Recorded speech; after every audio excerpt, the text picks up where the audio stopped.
সালাত আদায়ের পূর্বে সুন্দর করে অজু করে নেবেন। অজু করার পূর্বে পেশাব পায়খানার কাজ থাকলে সেরে আসবেন। পেশাব পায়খানায় বসার সময়তে বলবেন বিসমিল্লাহ আল্লাহুম্মা ইন্নী আউযু বিকা মিনাল খুবুসি ওয়াল খাবায়েস। আল্লাহর নামে আমি পেশাব পায়খানায় বসছি। আল্লাহ, আমি তোমার নিকটে অপবিত্র জিন এবং জিন্নি থেকে আশ্রয় চাচ্ছি। আপনি যদি বিসমিল্লাহ ছাড়া দোয়া পড়েন, আল্লাহুম্মা ইন্নী আউযু বিকা মিনাল খুবুসি ওয়াল খাবায়েস, এইটুকু পড়েন, তাহলে শয়তান আপনার লজ্জায় স্থান দেখতে পাবে কিন্তু ক্ষতি করতে পারবে না। আর যদি বিসমিল্লাহ লাগিয়ে পড়েন তো দেখতেই পাবে না, ক্ষতি তো বহু দূরের কথা। আর টয়লেটে সবসময় জিন থাকে। জিন কোথায় থাকে? টয়লেটে সবসময় জিন শয়তান উপস্থিত থাকে, যার কারণে এই দোয়া পড়তে বলা হয়েছে। যখন আপনি বসছেন তখন এই দোয়া পড়তে হবে।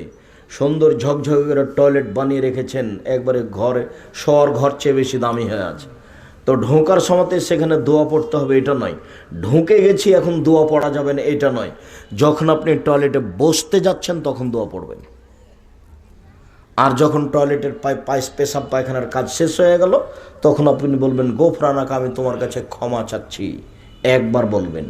উঠে গিয়ে আপনি বিসমিল্লাহ বলে ওযু করতে পারবেন। ভিতরে আছেন সেজন্য পারবেন না এ কথা নয়। জিকির আজকার দোয়া চলে না পেশাব পায়খানা চলাকালীন।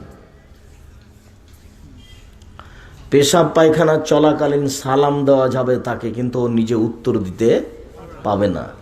কেননা এই সময়তে জিকির আজকার তাসবিহ তাহলিল নিষেধ, দোয়া নিষেধ। এখান থেকে উঠে যাওয়ার পরে বলতে হবে।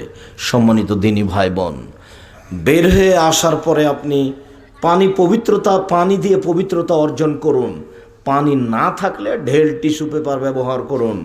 আগে ঢেল টিস্যু পেপার পরে পানি, এটা নাজায়েজ, এটা হারাম। এই নীতি অবলম্বন করা যাবে না। ঢেল টিস্যু পেপার নিয়ে 40 কদম হাঁটতে হবে, এটা নোংরামি। পায়ের উপরে পা চাপিয়ে খক করে কাশতে হবে, এটা বেহায়াই। এত নোংরা এত বেহায়াই কাজ, একটা ঢেল ধরে তাকে হাঁটতে হবে এভাবে, এরকম কাজ শরীয়তে ধর্মে এটা হতে পারে না। এত দামি ধর্মে এমন কাজ হবে, এটা হতে পারে না। আর আপনাকে এত পবিত্রতা অর্জন করা লাগে, আপনার বউকে লাগে না? যারা এগুলো করছে তাকে তো একটা হিসাব করা দরকার যে আমি যে জান্নাতে চলে যাব তো আমার বউ, আর তার বউ যদি ঢেল ধরে এভাবে হাঁটে তাহলে জাতি কি মনে করবে? ধর্ম পাগল হয়ে গেছে। ধর্ম এদের কাছে এসে কি হয়ে গেছে? পাগল হয়ে গেছে।